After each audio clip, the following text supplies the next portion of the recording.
The National Day of Remembrance and Action on Violence Against Women is a day commemorated in Canada each December 6th, the anniversary of the 1989 École Polytechnique massacre, in which 14 young women were singled out for their gender and murdered.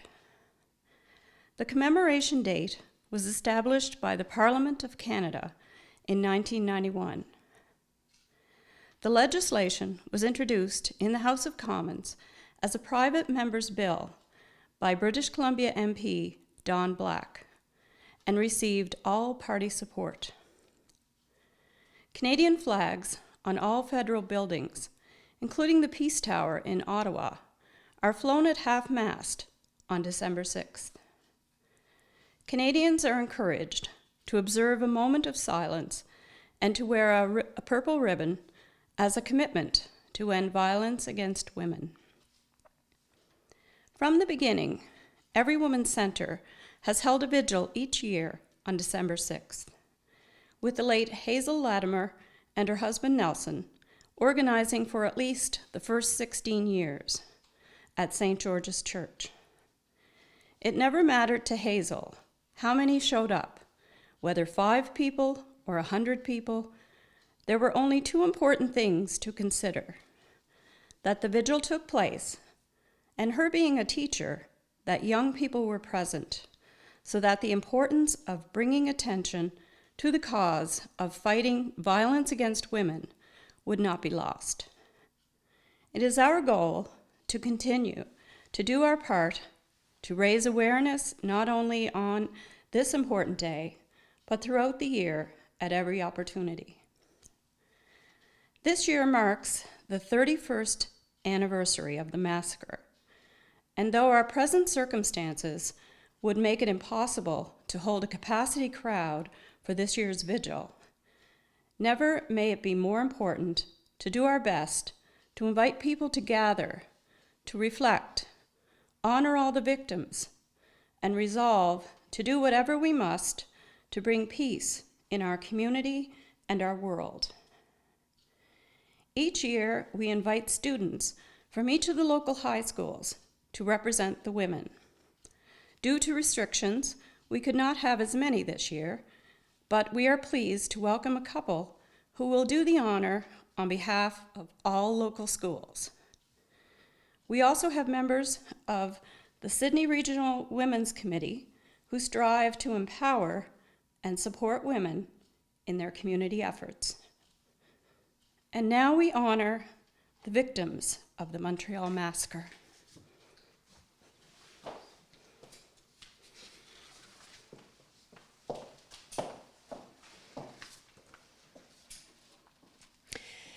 Annie Cenarno was curious, meticulous, intensely caring, and always searching for adventures of her own making. She was the only daughter and youngest of 3 children, was 23 when she was killed while attending what was to be her final class before graduating from mechanical engineering studies. Helene Gauguin was 23 years old in early December 1989. Just weeks shy of a planned trip somewhere warm with her friends to ring in the new year. It would have been a well-deserved rest, according to her father, and she was a strong student at the tail end of a degree in mechanical engineering. Natalie Croteau was outgoing and enterprising with a passion for learning, particularly when it came to science.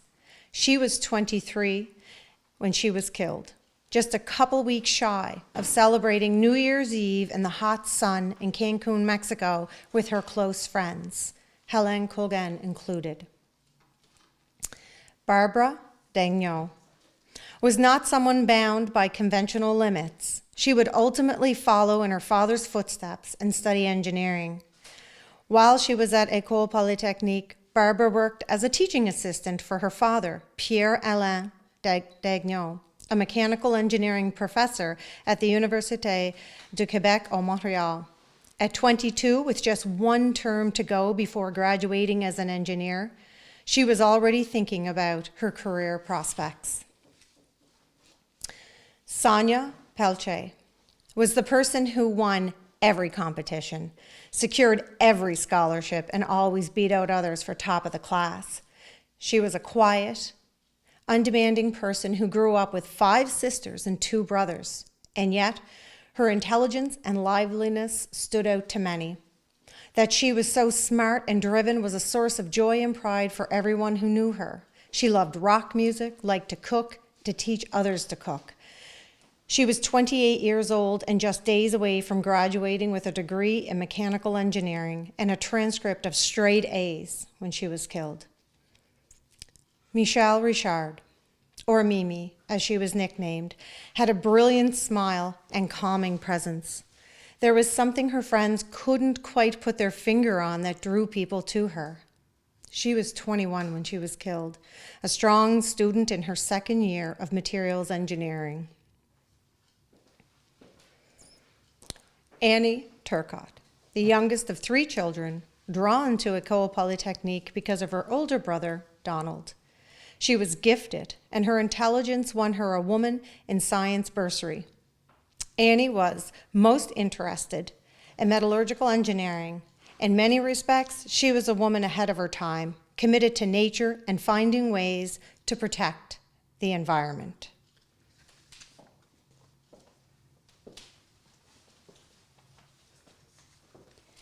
Anne-Marie Edouard loved skiing, a sport she did at school with her family. The 21-year-old from Pierrefonds was known to love all sports, including the more extreme ones, like whitewater rafting and rock climbing. Anne-Marie was studying chemical engineering at the school and was known for being clever and stubborn. In 2014, her mother told La Presse that Anne-Marie would be proud to see her memory being used to end misogyny. Maud Havernick was first and foremost an artist.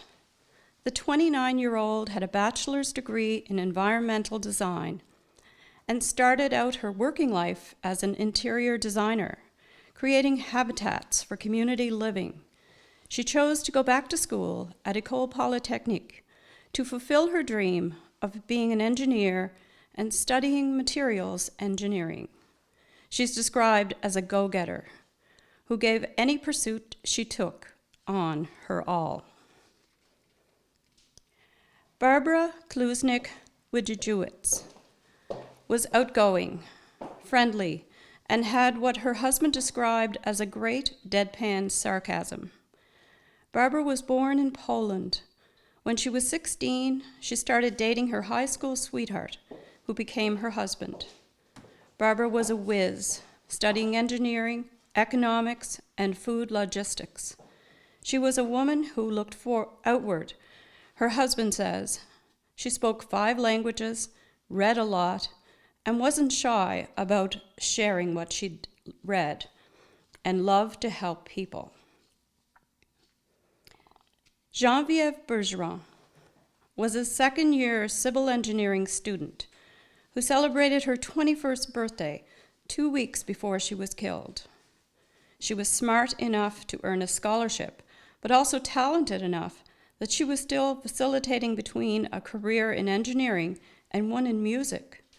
Bergeron played clarinet and sang in the choir with the Montreal Symphony Orchestra. When Geneviève wasn't studying or singing, she was swimming, playing basketball, or babysitting. Anne-Marie Lemay wanted, at least for a little while, to study medicine. The 22-year-old from Bourgerville had wanted to go into healthcare, but ultimately chose to study mechanical engineering, in large part because of a close friend. When she was a teenager, one of Lemay's friends lost the use of her legs. It was Anne-Marie, known for her ability to connect with people, who visited him weekly to help him in his rehabilitation. And it was there that she realized the importance of mechanical devices. Maurice Lagunier was a shy newlywed with a beautiful smile. She was the youngest of 14 children raised in Montreal. Maurice was 25 when she was killed, was a budget clerk for the school's finance department. That's where she met the love of her life, Jean-François Larrivee, in 1986. She was the most beautiful girl I'd ever seen in my life, Larrivee told La Presse in 2014. Maurice Leclerc was a rebel and a go-getter who did not care what people thought of her. The 23-year-old in her fourth year of engineering had 3 younger sisters and unabashedly lived her life on her own terms. She liked to listen to British punk and new wave music. For months before she died, she'd been in love with a classmate named Benoit. Together, the couple wanted to study and travel. And now Diane will light a candle in honor of all of the women of Cape Breton who have lost their lives to domestic violence, and all women of Cape Breton who suffer in violent situations. Yvonne Donovan, Emma Ann Paul, Margaret Lorraine Mills Halnick, Tara Lynn Ann Fitzgerald, Leah Mae McQueen, Melissa Ann McNeil, Norma Jean Hall and Sherry Hanna, Jolene McKinnon, Dolores McLean, Shelley Marie Smith, and Brittany Green.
Violence comes in many forms. Most people think mainly of the physical harm associated with domestic violence, but suffering of any kind can result from the many forms of violence. Emotional abuse, sexual assault, economic hardship resulting in poverty issues and mental health decline are also forms of violence that families face daily, right here in our community. People often ask, what do you do down there at the Women's Center anyway? And the truth is, we never really know until a woman comes through the door with whatever issue she has that day. Our goal is to welcome her in a non-judgmental way and hopefully help her develop a path to achieve what her goals are for a more positive way of life. The number one priority is to do our best to know that what she goes back to outside on that day, she feels a visit to our center, let her know that she always has a place to go. We may not have all the answers that day, but sometimes a smile, a hug, or a chat over a cup of tea was all a person needed to take a breath and have a chance to speak her truth and have someone listen without telling her she's wrong. The center offers many programs throughout the year that hopefully help to alleviate the stress associated with poverty. This year, more than ever, during COVID-19, our voices on the phone during the lockdown were vital for folks who were their social routine was interrupted. Being able to lift the spirits of people who miss community interaction helped all of us cope with a very difficult year. Every Women's Center is also a member of the Cape Breton Interagency on Family Violence, of which myself and Helen Morrison are the co-chairs. It is made up of about 25 local agencies who come together regularly to work to support families, strive for changes to end violence, as well as educate the community on the issue. So my message here today to anyone who may be suffering any kind of violence is that there are so many doors in our community ready and waiting to assist. If one does not have the answer, they will work to find the appropriate agency that will guide you to a more peaceful and safe future. You can always begin the journey with a phone call to the Every Woman Center at 902-567-1212. You are never alone.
So on behalf of the Every Woman Center, our staff, the board, our volunteers, we want to thank everyone if you were able to join us this evening, whether in person or online. And we're so thankful that you joined with us in knowing this issue is so important, and it's so important to remember, not only on December 6th, but every day. So I want to thank our teachers that joined us tonight and our students who, represent our local schools, and to Matt for the musical accompaniment, to the Sydney Regional Women's Committee for representing their members. And we just want to, encourage everyone to be on the lookout in your community for, people who may be in danger of violence, and to be aware of situations around you and do what you can to be kind and gentle and supportive of anyone in our community who needs our help. Thank you, everyone.